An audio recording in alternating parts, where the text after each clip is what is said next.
Yes, indeed, baby. You are in the place to be. It is Thursday night, so you already know that the Locker Room Show is going down. But of course, it is the start of the NFL. We already got college last week, so we are on cloud nine in the Locker Room Show, and we got a great guest for you tonight. So we're gonna get right into it, baby. It's halftime coming up, so this is perfect timing. What's going on, Guru? Hey man, you ain't gonna hear a lot from me, man. We got Mizzou this week, so I'm done talking. It's time to chip teeth now. Yeah. Okay. All And right. You and they heard the coming to guru. our house too, and we ain't played them since they went to the SEC. Oh man, yeah. It's about to go down. Some teeth Okay, will be so chipped. So Guru's got his game face on. He got his helmet and he ready to go. But the middle of the screen is what it's about tonight. You guys see somebody that I've known for a while. He was a bad man. He was a bad man on the football field. They used to call him the Mad Backer. He's in a hotel room, you guys, because he's going to hold down his boy Joey Porter, who is going into the Ring of Honor at Colorado State. He's a Hall of Famer himself, but started off with meek beginnings, and he's going to get into that tonight. So what's going on, AR? Oh man, I'm just glad to be here. Glad to be back on the show. Glad to be back in Fort Collins, Colorado. Ready to get it in for this week. Let's go. Let's go. So there you guys have it, man. He's ready to go. Someone we can always count on. Some of you young bucks might have not had a chance to see him play. Some of the rules that you see changed today are for players like him. They used to take your head off when you came across the middle, or if they're coming after your quarterback.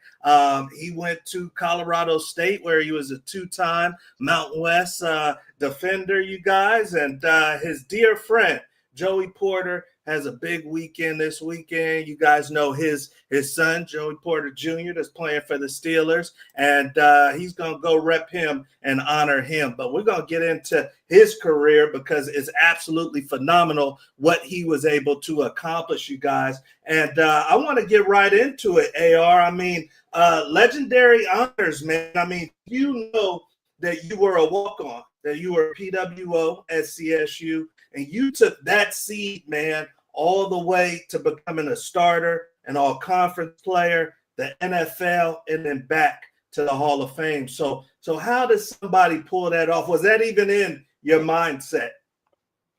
Man, it's like I started football. I mean, I have a background. I also have the DNA from my dad, from my older brothers. But my dad, since I was little, he put a football in my hand, and everything in life was always about football and school. So in order to get to the pros, you're gonna have to go to school. So that's all life was for me. I always dreamed, always write, I always wrote things up in elementary school about I want to be a professional football player. And dad tried it with my older brother, and they almost he went to Hampton, he was all American there, and he just didn't make it. So I kind of had the blueprint, to be able to what not to do. Everything was told to me what not to do. So I knew what not to get into, and then I just had to learn the game. And then when I knew the game, my body had to catch up to to what to my game knowledge. And fortunately, God blessed me, and I was able to not sustain too many injuries to block that road. But I tore my shoulder along the way, and had to rehab back from that, and just didn't let it block me, just to try to reach my dreams. That's amazing. And there's some athletes that we work with that are going the PWO route. And so I know this show will be inspiring for them. Talk to me about the legacy behind it. I mean, your daughter got to witness you being inducted, some family members, some friends. What does that mean to you just as a father, as a dad, as a husband? Yeah, I think that was everything for me, was to have my daughter be there. I think one of the biggest things I wanted to was to have my dad be there, because my dad was a big part of everything for me in life, especially with football. And like these these things it's very prideful to be in, but a lot of these things aren't necessarily for the person. Like, it wasn't for me to be in the Hall of Fame. It was for everyone else, for me, that I want to thank, so I had my longtime weight trainer Rick Silva there. I had my uncle, he's in like the Hall of Fame, and back in East, and some of the HBCUs that he coached at and stuff like that. Moms was able to be there, but I didn't have my dad, but I did have my daughter, and that was a blessing to be able to have her there with my sister and her family, and then some of my sister sorority sisters were there from Zeta Phi Beta, because I'm Phi Nice. Beta Sigma Blue Phi, and my guy Clark Hagan. I'm looking at the picture. Rest in peace.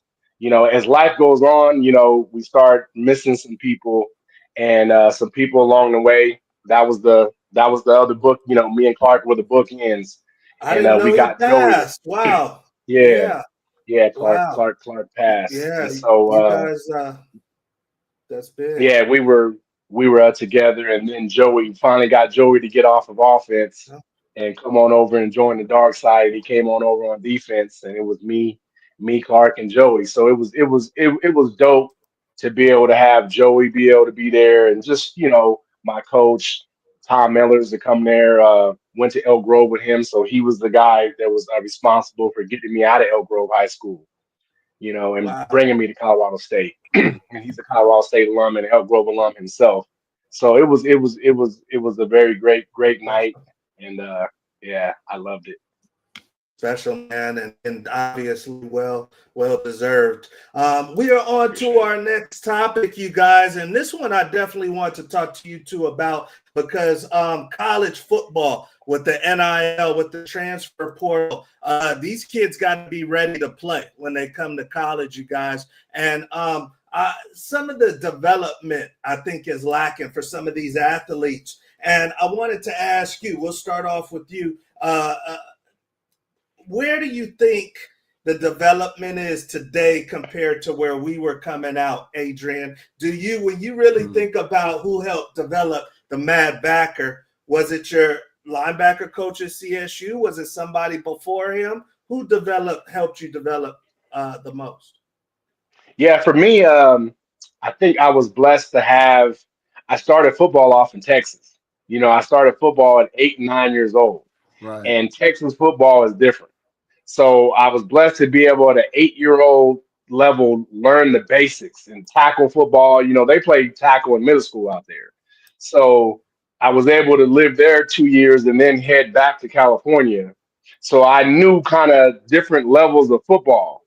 And I feel now that everything's about winning. And so I think at the high school levels now, it's hit or miss on whether they're developing these young men in order to be ready at another level. They're so busy trying to act like it's college or pro, and it's about the win and about the uniform, that a lot of these guys I've seen, they're not ready. They know how to play football from where they were taught, but they don't know the terminology to excel when they get to college. Okay. Those athletes that can play and potentially go pro, are you getting the football language down to where you're going to be able to step on the field if you are drafted, or if you are signed to a team, if you are given a scholarship right out of high school? That's how I was able to make it. I knew football, and I knew I could play, and I knew my body was going to catch me. So it wasn't a matter of, do I know how to play? It's just, I need to get in this weight room, and I need to keep hitting these books and let my body catch up to my knowledge of football. And then when I got to the pros, I was like, man, in this Dick LeBeau system, I'm lucky I know the football that I know. And it's kind of weird for me. I mean, you figure me, Clark, and Joey, we were all defensive ends at Colorado State. I came in a linebacker, and they moved me to defensive end. So I still tried to watch the NFL because I knew I was going to be a linebacker at the next level. But in college, I'm not working on that. I'm Right. I'm I'm I'm Okay. sacrificing for the team, and I think a lot of people, the school in particular, they don't know the sacrifice. Like, and I think that was one of the biggest things that I'm most proud of is to make it in the Hall of Fame at a position that's not mine. I made it Yeah. to the Hall of Fame in Colorado State as a defensive end, and I'm a linebacker, right? And so I didn't get to practice. I didn't get to, come in like Ray Lewis. He played linebacker at Miami. So you got to see what he could do at linebacker. Okay. I was being picked to potentially, okay, we see this guy at end. Can we project him to this position? I was actually looking at a lot of guys at CU because CU kind of ran that 3-4. And I actually reached out to some of the guys that were there. I forgot the DN's name. I can't remember who was there right before Probably me. when you were coming out. Chad Brown. Well, I know Chad Brown. I didn't get to talk to him, but it was a big Chad end that was. went. I'm trying to think who's a big end that came.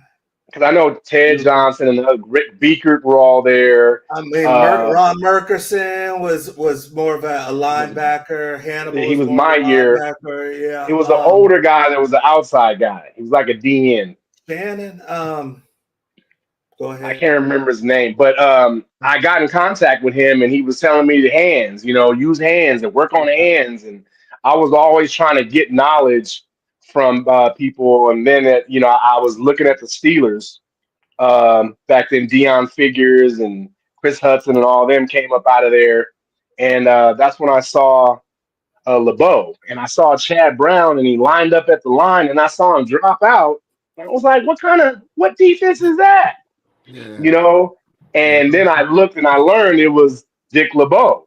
So when I didn't get drafted, the Bengals, called me right after the draft and like, hey, like it was between Jacksonville Jaguars and Cincinnati Bengals, and the linebacker coach Mark Duffner was on there, and he's like, hey, we want you here, kid, and I'm like, who's y'all's D coordinator? Acting like I know something or whatever, and they're like, Dick LeBeau, and I said, no way.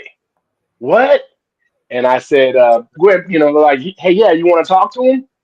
And I said, yeah. And he said, hey, kid, we want you here and blah, blah, blah. And I said, man, I've been looking at you when you were coach at the Steelers, and I saw you there with Chad Brown. And then they were like, yeah, we see you like Chad Brown. We see Yeah. that you can play inside and outside. And Yeah. I said, they know me. They know what I can do. And that's what I was able to do for the Bengals. I was the guy that was able to play inside backer and outside backer and DN on third down. I love it. Nice. Big time right there. Q, I mean, when you really think about your career, man, who do you give credit for the development? Man, to be honest, I mean, I had a lot of contact with Rondé Barber, man. Like our strength coach, Big Matt, he actually, man, started at tackle and block for Tiki for 4 years. And man, like sophomore year, he immediately put me in contact with Rondé to help me out a lot, man. Like I would hit him up. I mean, back when like emailing wasn't even common, but I was emailing the hell out of him like week after week, man, getting a lot of good tips, especially when defenses at that time, like that was back when cover two was still a new thing and they had it down pat in Tampa. So who better to learn it from, right? So yeah, man, that's definitely who helped develop me for sure. Him and my defensive back coach, Coach Burke. Coach Burke was actually it's funny because he was recruiting me out of high school. He was at Purdue, but he coached Rod Woodson at Purdue. So was one of those things where, man, man, loved him to death. He played a lot of man. And like you said, when a coach knows you and they want you to play to your strength, man, they'll bring you into the equation. That's big right there. So it's interesting because you don't know who gets the credit for some of these kids that are out there balling. You talk to an Odell Beckham or something. Is he going to give it to the wide receiver coach at LSU or somebody else, you guys? Yeah. But we are on to our Hold on. next topic. Hold Go on. ahead. I want to give a shout out to my coaches at Elk Grove High School because that's where I played linebacker. Coach Yeah. Fairburn, Coach Sid McConnell, and man, I can't even think of the other coach right now, but he knows who he is, the linebacker coach, because that's literally where I played linebacker at, other than my first year at Colorado State, and I was under Larry Kerr.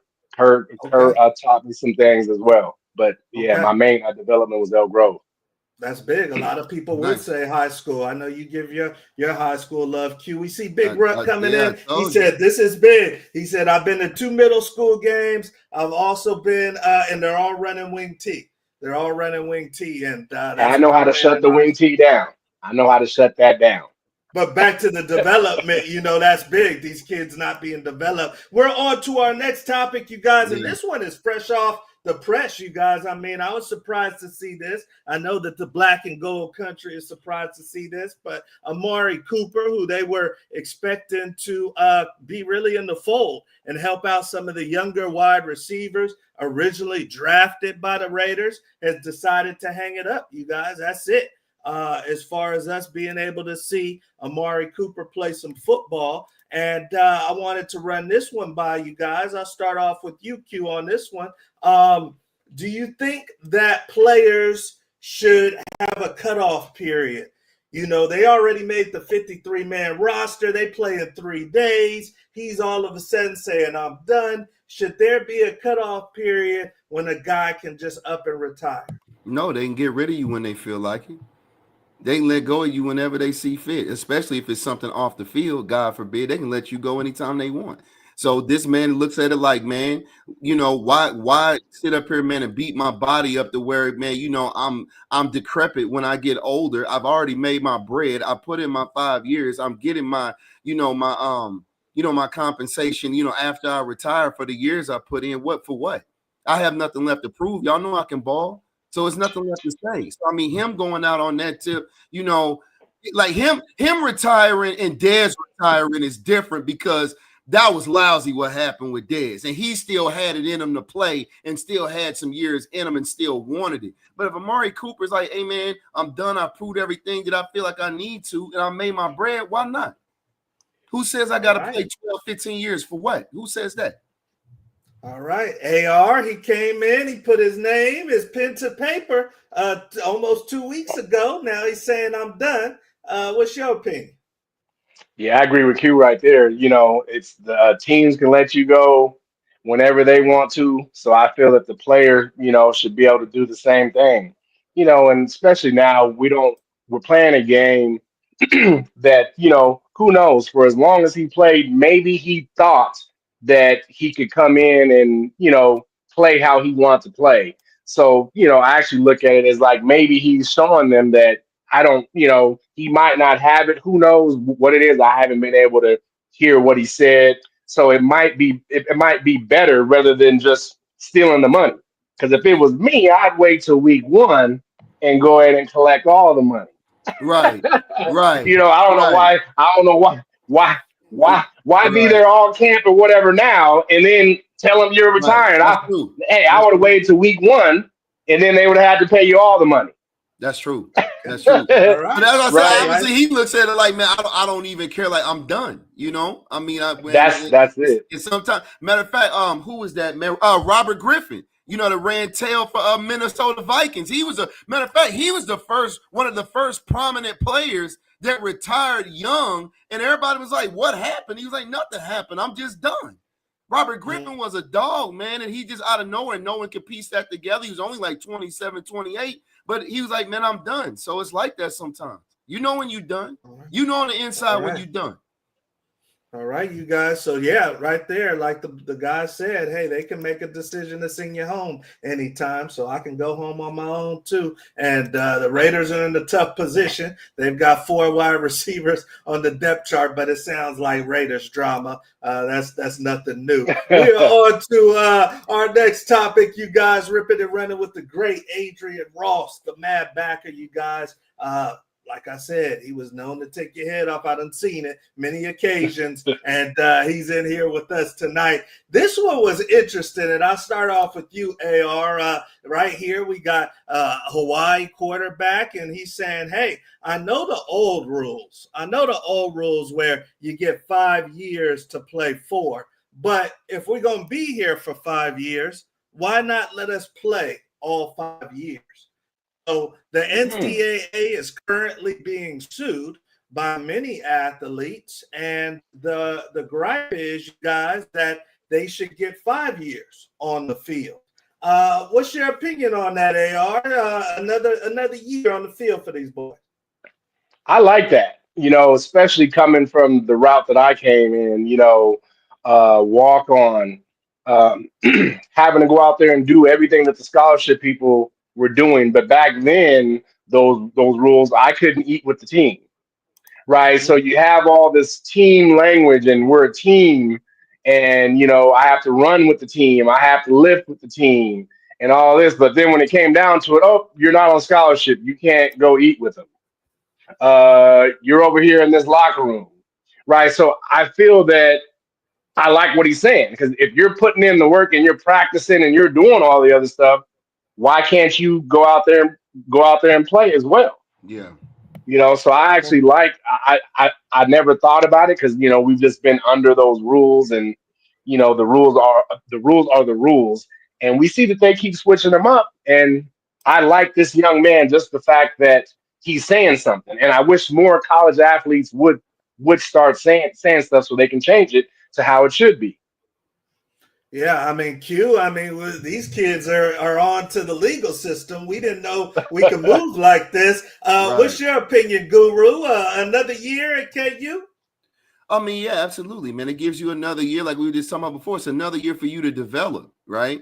Um, because sometimes, let's be honest, especially if you're on the NFL team's radars, from draft to draft, it a lot of the time, even though you might be a great player, it does have to do with is your particular position heavy in that draft. So if you're a DN and this, you're looking at 3 or 4 or 5 DNs going first day, and then you wait and then take that extra year and come out the year after that. Now it's only 2 DNs and you one of them.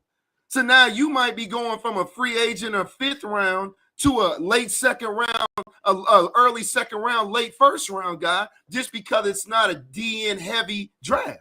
So that's a good opportunity for kids, obviously, depending on your position too.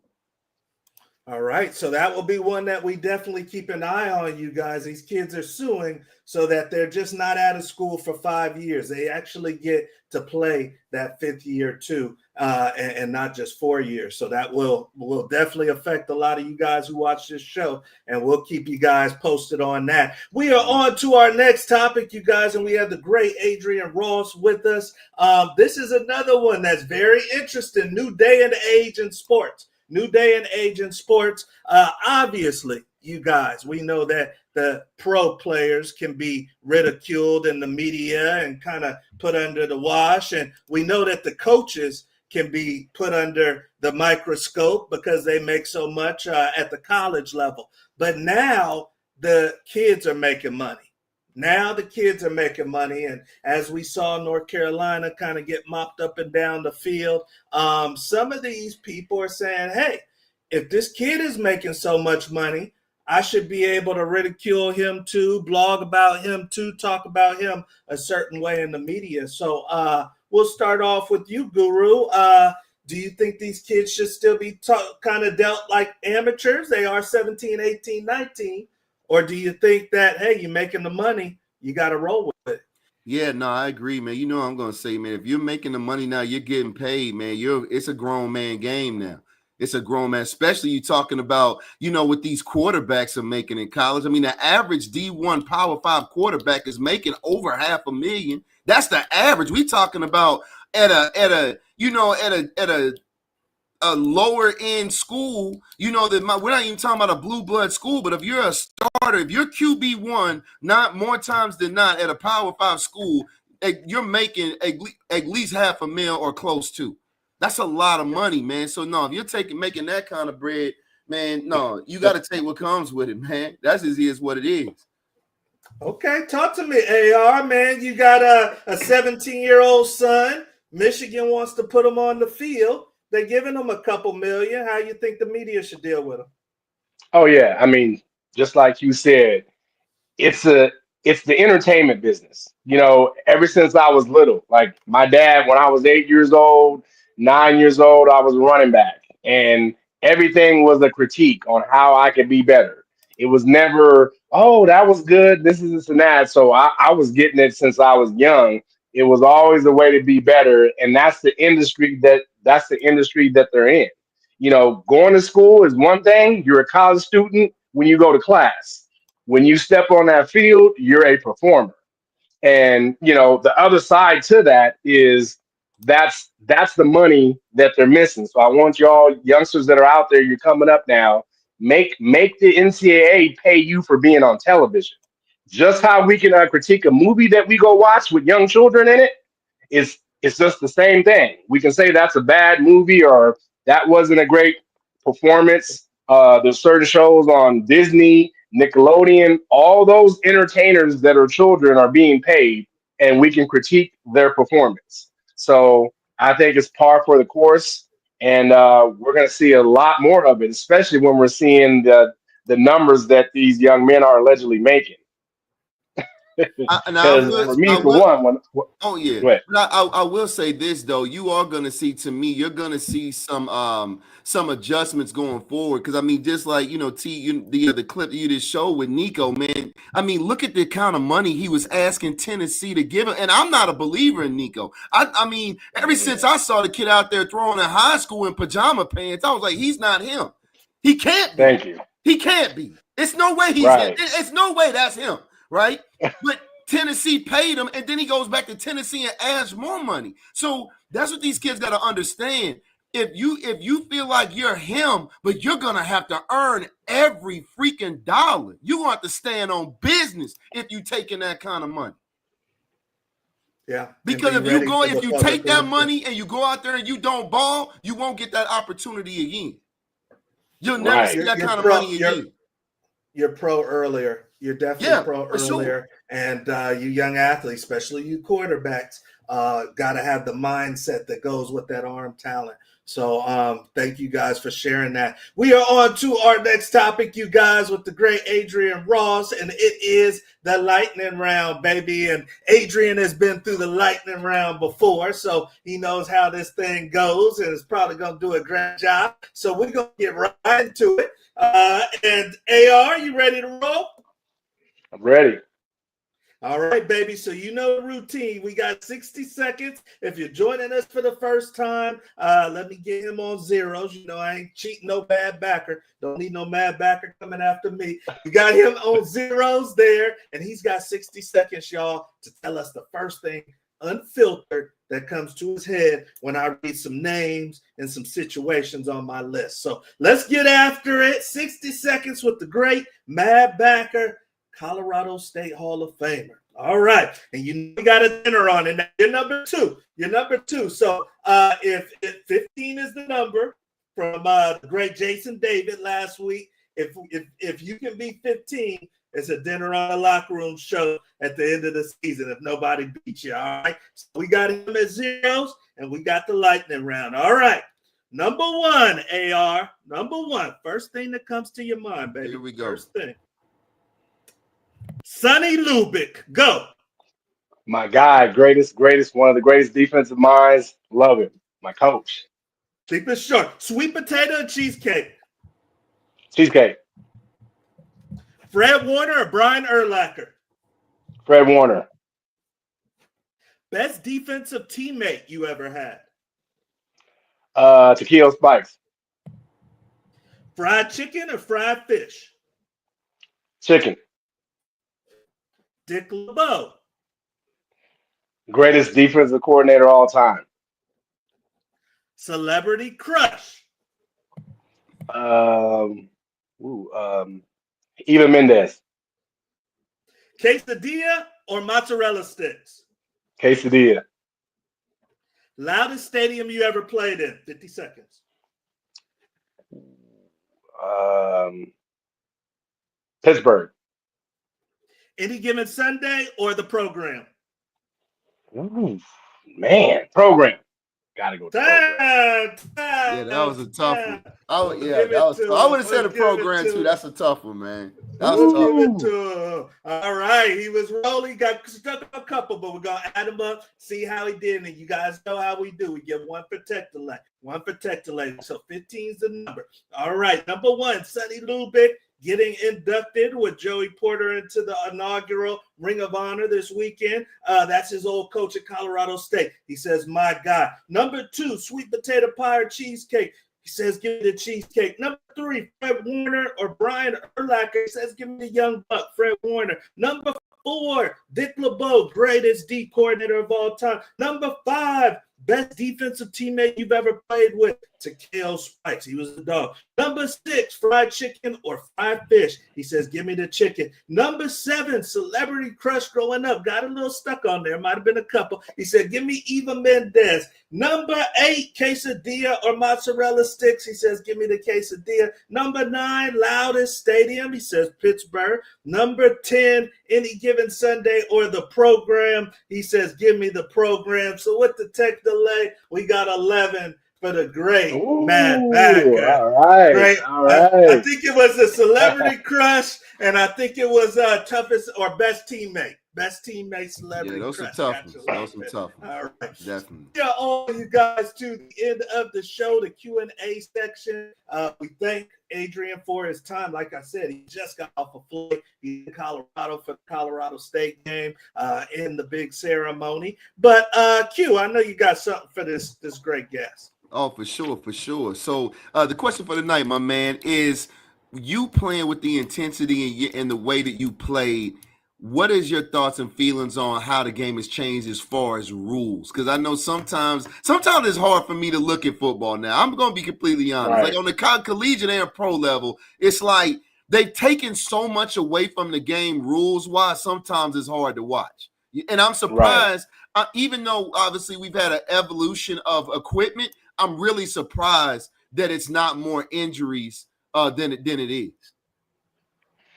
Yeah, actually, my take on that is I feel that there's a lot of guys that never played and they're making the rules up for on the business side of it. So we understand why you need to make the rule, but you've never come out and given anybody a demonstration. Like I feel the past years with the whole contact with the helmet, I'm like, have you ever played? Do you know that the helmets and the face mask is the furthest thing that sticks out? So Right. You're always going to end up hitting. And what do you mean lead with your head? Like it's the furthest thing sticking out from you. So I always hate seeing when a guy is trying to, you know how when you're trying to lower the shoulder, your head's going to come down. They can't stop the other guy from where they're coming. So they go, oh, helmet to helmet contact. And I'm like, that's not the intent to me of what the rule was supposed to be. The intent of it was supposed to be the old school. We had it called spearing, when a guy was just coming in with his head down and he's trying to hit him dead there, not incidental contact and heads happen. They're both going for the ball, and then they're always calling it on the defender. And that's what I'm not liking about the game now is there's too many rules for the offense. You touch them, automatic first down. Where's the call on defense for the automatic fourth down? Yeah. Right? Where's the automatic fourth down? Like you guys did something so egregious, it's automatically fourth down. What's with this automatically first down all the time? Yeah, no, that's a good point. That's a great point. And then when you look at it too, and I feel like what maybe a lot of people don't forget is the game has evolved to where it's no longer a heavily run prominent game. So when you look at guys like imagine Corey Dillon in this era, man, you're talking through 250 yards a game, easy, because these dudes can't tackle. If you look at the starting defenses now, you got one, maybe two dudes that are bona fide old school when you watch them on film that actually wrap up with a nice pop and are actually like good, solid tacklers. But you look at the average, a lot of these runs, quarterback keepers, it's dudes, everybody's just sliding off the offense players like everybody. Well, they don't want to. They don't want to find. Exactly. So that's what I mean. Like AR could, if Josh Allen was running, back in his day, in our day, you could take his head off if he ain't attention. Right. But exactly. right. That's true. But I mean, but it's like I say this all the time. look at all these legendary running backs that were not that that were in previous eras, what they would do now. But it's not only the rules, it's a super pass heavy offensive game now. So it's like even a lot of these linebackers aren't real linebackers, man. They're safeties. They're not even really linebackers. That's it. They're safeties. Am I lying? They're safeties. It's linebackers out here 220, 217. Right. You're supposed to be 15 yards off the ball. You're supposed to be exactly. And that's why you're seeing still, even though it's a pass heavy league, you still see those teams that are in them championship games can run the ball. Exactly. You saw Philly, when I saw them big linemen come out there, I said, uh-oh. Yep. That big old line that they have, and you saw what they were doing. Yep. Because what time is it in the playoffs? It's cold, baby. It's usually cold. Mm-hmm. And especially if you're on the road, you're going to have to run. And that's the thing about it. You don't see that huge, crazy plethora of awesome backs anymore because they're just not needed. At running back nowadays, as long as you can halfway run between the tackles every now and then and catch and run routes really well, you got a chance. You probably be all right in the league. But back in the day, if you can you think about my division, we had Fred Taylor should be in the Hall of Fame. Corey was on my team. Priest Holmes was there before Jamal Lewis, right? Then we had Bettis. Then we had Eddie George. Now you talking about Hall of Famers, and this is the same era. That's my point. This is the same era, folks. This man isn't naming off names that was one dude was 10, 15 years apart from the other. This is the same era. This they did. All these running backs was in the league at the same time. It was like when you had a team, I don't care if you were at the top of the division or the bottom of the division, everybody had 1,000-yard back damn near. Yep. And 1,000 yards was some shit back then because of linebackers like this dude. So if you get 1,000 yards back then, you a bona fide killer. You had to. Hey, before we let you go, just real quick, man, I can't let you leave without asking you this because we got so many kids that go the PWO route. Give me 3 quick tips just for how to stand out as somebody that's getting breadcrumbs, somebody that they're not giving a shot to. Give me 3 tips for the PWO. Yeah, the main tip for me is the school part for one, because that's a major factor. Not just the ball, but where you're going, you have to like being there because it's going to be hard. The weather's going to change. Class and tests and stuff like that. All this stuff. The coach really did this. The coach really did that. That stuff is cool, but you're going to be the one that has to go to class. You're going to be the one that has to hit that weight room, and you're going to be the one that has to go to that field. Hey, if you don't like being far from home, factor in all those things. I went somewhere where I want to be a veterinarian. Colorado State is ag. It's ag day. This will be the ag game. It's ag weekend. They have the #1 vet school in the nation. I liked going to class here. That is a major part of Adrian Ross playing football and going to Hall of Fame at Colorado State. I have a whole bunch of other classmates that weren't my teammates. So that's one of the #1 things. The other thing is you have time. You have time to get better every day in every way. I was someone that I needed my body to develop. There's nothing wrong with that, but I had to get in the weight room to get it done. And so I would say time management is something that you really have to work on. You have to learn how to balance that time. You can't just come in and do the same thing you did in high school. It takes a lot more time, especially, even it just for however good you want to be, it's the #1 word I say is sacrifice. What are you going to sacrifice in your everyday life to get it? And when I watched Jerry Rice and I watched some of these other guys and I saw their workouts, and it just made me look like, damn, I thought I was working out, but I see why he's the greatest. Yeah, Jerry, I see why these guys are so great yeah, but because they, Jerry's a bad example. Jerry was just damn crazy. he was crazy, Jerry gonna right? run him. I mean, Jerry there's gonna run levels him to Mount it, right? Everest with some Chuck Taylors on, like and no water. Right? Jerry Rice will run up Mount Everest with no water. Talking about water make you weak. You know what I'm saying?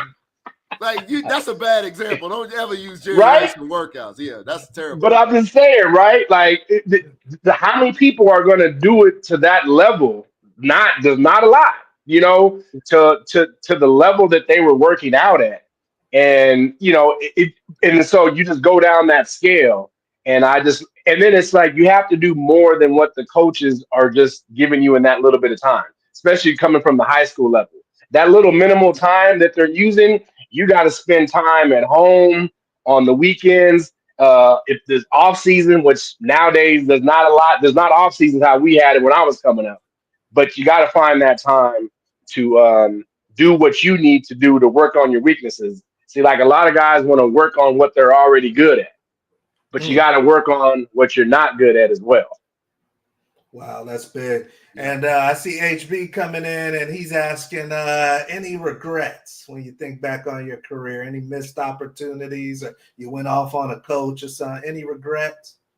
Oh no, I love all the times I went off on the coach because it was legit. It was meant to be.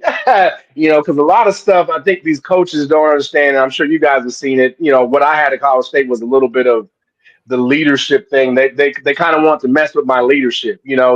Here's the tool. We're going to give out a black shirt for the leaders, but then you're not giving me one. Okay, so I'm going to have to do something to show that I'm the leader. Different stuff like that. But that was me. I'll say, for me, what I'll tell everyone now, having lived it, play the position that you want to play. Because it's now if you're someone that's not going to go pro, I was someone that as a sophomore I knew I was going to go pro. Well, I should have played linebacker because that was my livelihood versus this team here, right? Like winning at this team was cool, best record in school history, 1997, 11-2, and that's the history. But now for my career, I'm looked at as a defensive end tweener that we have to teach linebacker. But no, you didn't really need to teach me how to play. I already was. Right. So I would say play what you want to play because that's your career. We're not telling students that want to be a human doctor to go do the veterinary medicine and then okay, go right. So it's the same level, and so these coaches have to have that in mind as well. If you see someone and you know that they need to go here, you either need to be telling those scouts or allow that player to play what they're going to be able to do for their career. So that would be my one regret was that I didn't go play linebacker Gotcha. because I would have been All-American.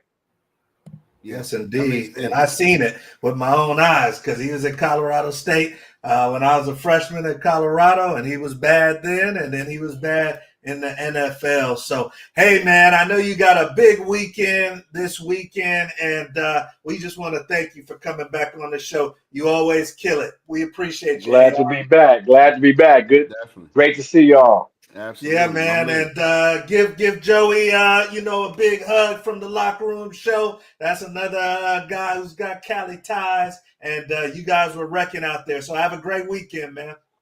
Oh, I appreciate it.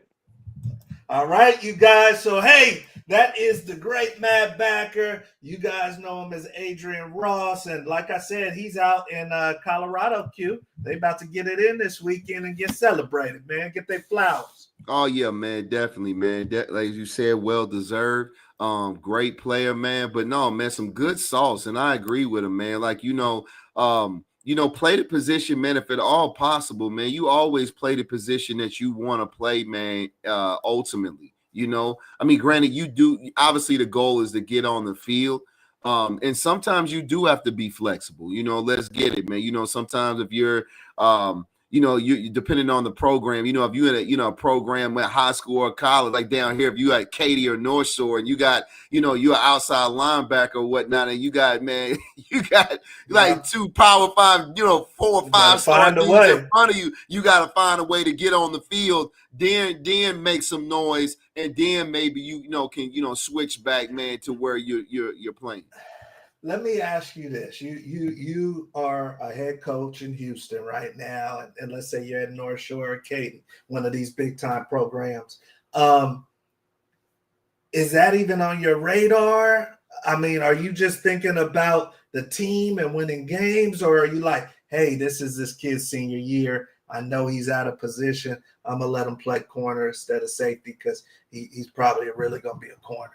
I mean, is that even on these coaches' radar? I don't know if it is or not, man, because, man, I will say this, and not naming any names, and that can happen for any program. And these coaches that are head coaches of prominent programs like that, we're all human, and that means the egos can be involved. So sometimes, man, those playoff and state championship rings are gonna supersede in regards to where a kid's playing. It's where, if he's showing me that he can do this and he's wrecking there, even though I could put him here and he wants to be here, I'm going to keep him where he's at just for W's, So you see that a lot with these. He's really a safety, programs. But I got him playing linebacker. Yeah, exactly. And they'll just look at, and I've heard that a million times. Coaches will do that, and then when scouts come, they'll be like, "Oh, well, he's a good enough athlete. He's a great athlete, so he can adjust on the next level." And granted, often they can, but you're playing catch up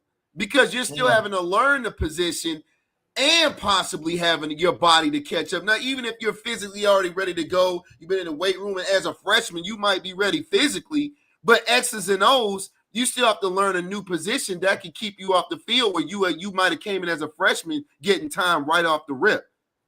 So because coaches I have to evaluate you against, I'm looking for a safety. Yeah, exactly. I'm looking at you at backer, wondering, can he play in space? Exactly. Yeah.